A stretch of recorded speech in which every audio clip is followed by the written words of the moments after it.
Olá, estudantes do 7º ano. Neste vídeo vamos falar sobre histórias em quadrinhos, charges e tirinhas. Vamos então começar analisando quais são os objetivos da nossa aula de hoje. Diferenciar histórias em quadrinhos, tirinha e charge. Vamos conhecer a linguagem não verbal e seus elementos desencadeadores de sentidos. Aprender sobre os diversos códigos linguísticos para disseminar uma ideologia, ok? Você sabe o que diferencia a tirinha das histórias em quadrinhos e das charges? Observem que aqui nós temos vários personagens que recorrentemente aparecem nesses gêneros textuais. Aparecem nas histórias em quadrinhos, né, principalmente nas tirinhas. E aí, vocês conhecem esses personagens, se lembram deles? Com certeza vocês já tiveram a oportunidade de ler várias histórias em quadrinhos, né? Já tiveram a oportunidade de ler tirinhas e também charges. Porém, nós agora temos que aprender a diferenciar quais são os elementos composicionais que constituem cada uma delas, quais são as suas diferenças, né? Porque elas têm sim especificidades que são características de cada uma delas, né? De cada um desses gêneros textuais, tanto as tirinhas, quanto as histórias em quadrinhos, quanto as charges. Então, o que são histórias em quadrinhos, né? Mais conhecidas como HQs, na forma abreviada, configuram-se como a arte de narrar histórias por meio de imagens e textos dispostos em quadrinhos sequenciais. Essas histórias possuem narrativa, enredo, personagens, tempo, lugar e desfecho. Também utilizam-se das linguagens verbal e não verbal, bem como podem ser de cunho humorístico ou informativo. Você já conhece a linguagem dos quadrinhos, mas sabe exatamente o que diferencia HQs, tirinhas e charges? Essa é a questão que promove a reflexão para esses estudos. Vamos realizar, então, alguns exercícios de verificação, visando a retomada das características que marcam cada um destes gêneros textuais. Vamos lá? Questão 1. Vejam que na questão 1, pela imagem, nós temos aqui um modelo, né, de um destes gêneros discursivos, de um desses gêneros textuais, certo? E o que vocês acham que esta imagem representa?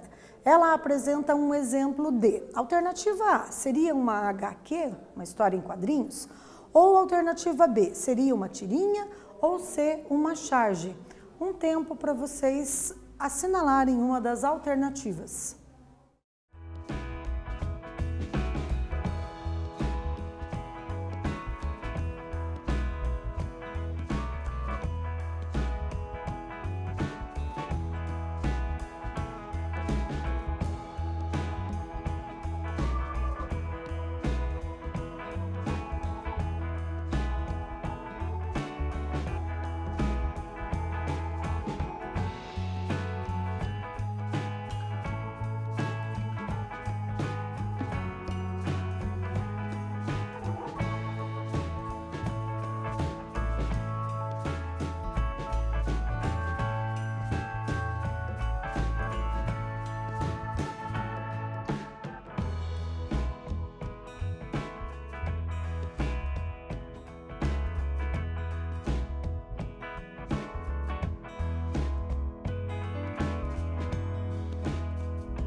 E aí, galera, vamos ver?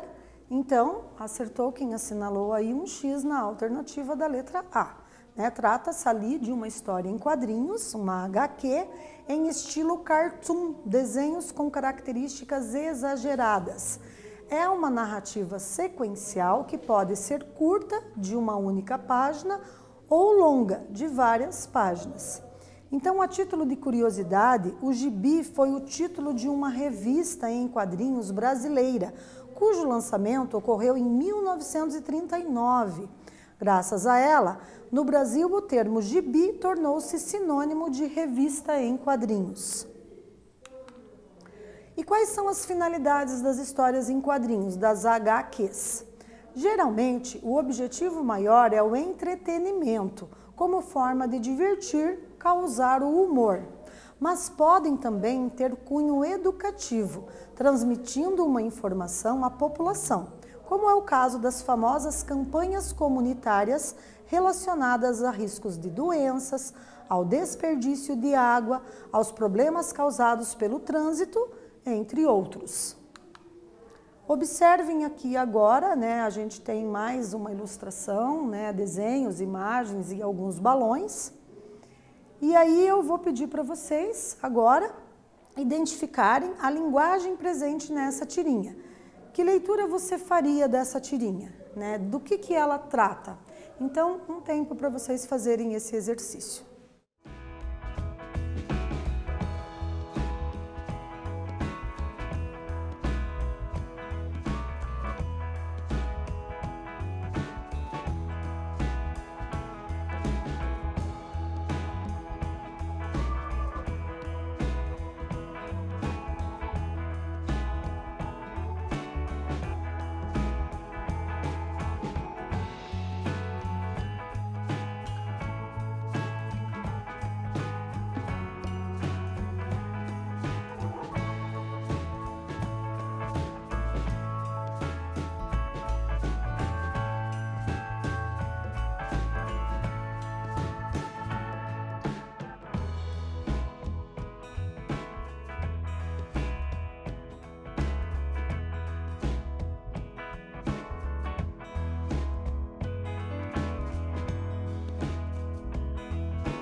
Então, pessoal, retornando aqui, olha, observem aqui que, né, no primeiro desenho a gente tem aqui a imagem, né, de alguém que parece que acabou de acordar. O nosso personagem, né, acordou, tá com uma xícara na mão e tem um balão de pensamento, mas nesse balão de pensamento ele não tem pensamento nenhum, né, como se estivesse ainda meio que dormindo. Já na segunda imagem aparece ele com o olho entreaberto, né, mas mais para cabisbaixo do que totalmente aberto, e ele leva a xícara até a boca, então como se estivesse consumindo ali o líquido que está na xícara, que provavelmente é café, né? A gente pode deduzir isso por conta da imagem ali na boca da xícara, né, dando a ideia de que o que tem dentro ali é café, certo? Já no primeiro quadrinho é possível inferir que seja café, né? E no segundo quadrinho a gente tem ele começando a tomar o café e o que acontece com os pensamentos dele. Ainda temos um balão de pensamento, então temos aqui um narrador onisciente, que é aquele que mergulha no universo do pensamento do personagem e traz à tona, né, quais são esses pensamentos. Só que nesse caso aqui, a pessoa que elaborou trouxe à tona esses pensamentos por meio de desenhos também, e não por meio de palavras, né? Então ele se utilizou da linguagem não verbal. Aí, à medida que o nosso personagem vai bebendo o café, ele vai tendo o cérebro estimulado, né? Ele vai começando a fazer alguns pensamentos sobre provavelmente como será o dia dele, né? Então nós temos ali o desenho, né, de uma mão com o polegar indicando positivo, né, que vai estar tudo bem durante o dia. Temos um emotion com carinha feliz ali, temos uma estrela, temos um sol radiante, um coraçãozinho, né, e por aí segue. Só que percebam que esse balão, ele só está desenhado até a metade, como se o pensamento dele ainda não tivesse completo, né, a cabeça não tivesse iluminada por vários pensamentos, afinal, ele só tomou um pouquinho do café. Já no terceiro balão, a gente tem ali o pensamento povoado, né, de imagens, de símbolos que representarão o possível dia dele, né? Extremamente positivo, nós temos ali imagens de lanche, né, de mais uma xícara, lâmpada, estrela, né, outra lâmpada ilustrando o conhecimento, a aquisição de saberes, enfim, várias estrelas ali, mais um coraçãozinho aparece. Então, tudo isso nos indica o quê? Que provavelmente, à medida que as pessoas tomam, né, o seu café da manhã, o café ele serve para estimular o cérebro para que a pessoa, né, consiga ter um up e começar bem o seu dia, né? Então, essas são algumas sugestões, né, de leituras possíveis de se fazer, né, no caso dessa tirinha, né? Então, apresenta a linguagem não verbal, ou seja, apenas imagens, nós não temos palavras ali, apenas o nome do autor, da pessoa que elaborou essas ilustrações, né? dirceuveiga.com.br, aparece assinada também por ele, né? E nós temos ali que os balões ilustram o pensamento do personagem, permitem ao leitor perceber o quanto o café aguça a imaginação e deixa a pessoa mais enérgica e criativa. Então, assim, aqui é apenas uma sugestão de resposta, né? Cada um de vocês fez ali a transcrição da imagem, transcreveu escrevendo em palavras o que essas imagens representam, criando ali um enredo, né? Fazendo ali uma narrativa que representa o que a pessoa que fez, o Dirceu Veiga, no caso, tentou passar para o leitor. Né? Então, vocês fizeram a transposição de um texto imagético para um texto escrito, fizeram uma descrição ali com detalhes, né? Então, quem conseguiu escrever algo semelhante ao que eu propus como resposta, também acertou, aí está no caminho correto, certo? E agora, pessoal, vamos analisar aqui essas imagens, né? Todos os elementos que constituem a linguagem não verbal e a linguagem verbal presente agora nesse modelo aqui, né, de texto, de gênero textual, ok? Então, vejam que no primeiro quadrinho, vamos ler, né, a gente tem ali o médico dizendo para um paciente, e esse paciente está desenhado ali no formato do mapa da China, pintado de vermelho, talvez tenha alguma relação com o comunismo na China, alguma coisa assim, foi idealizado pela pessoa que fez a charge, né? E ali a gente tem a fala do médico dizendo: seu diagnóstico indica que são duas as doenças que te acometem, o coronavírus e, no outro quadrinho, já aparecem outras pessoas, outros personagens ali, né? Então aparecem pessoas fazendo um protesto, elas estão utilizando ali algumas placas, alguns cartazes, né? Nós temos ali alguns balões de fala e esses balões eles estão indicando que as pessoas que estão protestando estão gritando, né, falando num tom bem alto, tanto que os balões estão estremecidos, né?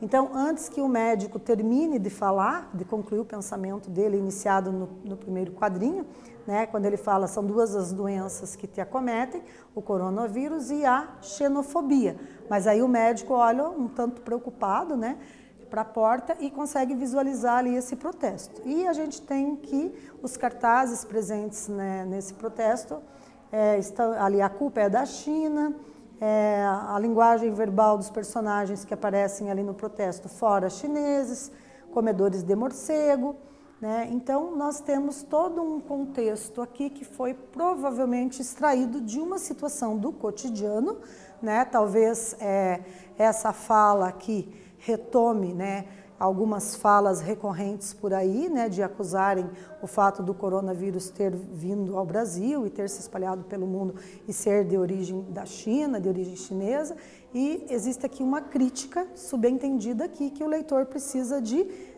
conhecer, né, o contexto extraverbal para poder analisar com mais detalhes essa situação aqui.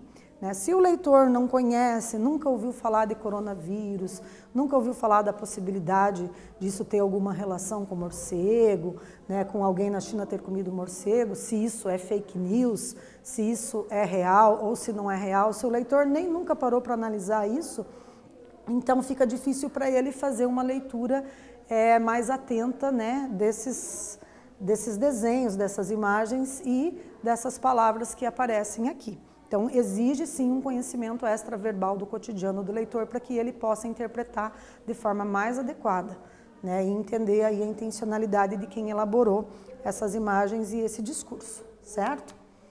Então, o que é xenofobia, pessoal? Vocês viram que aparece ali, né, o médico dando laudo e usando essa palavra, né? Então, o que é xenofobia? Observem aqui que a lei número 7.716, de 5 de janeiro de 1989, estabelece que serão punidos, na forma desta lei, os crimes resultantes de discriminação ou preconceito de raça, cor, etnia, religião ou procedência nacional.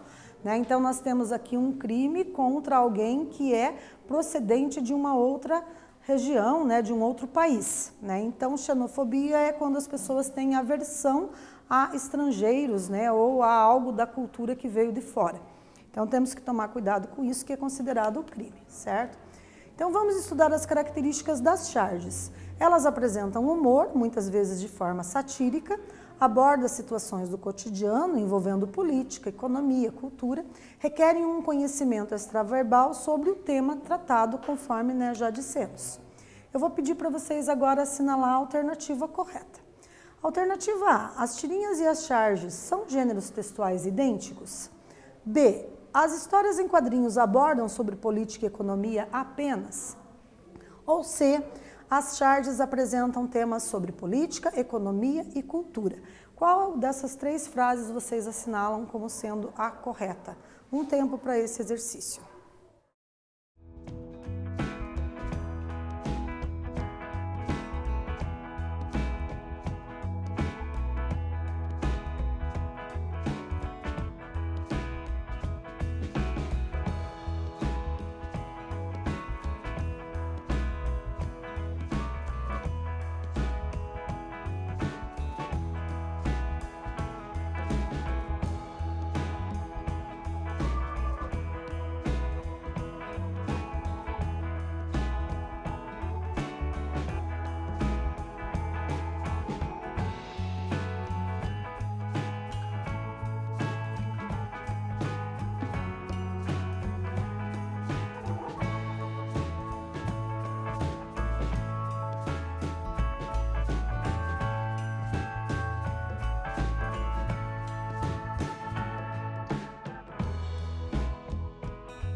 E aí, pessoal, acertou quem assinalou então a letra C. As charges apresentam temas sobre política, economia e cultura, certo? Então, na aula de hoje, nós aprendemos a reconhecer a linguagem verbal. Nesse vídeo, nós falamos sobre histórias em quadrinhos, tirinhas e charges, de modo mais pormenorizado a respeito das charges. Espero que vocês tenham gostado e até breve.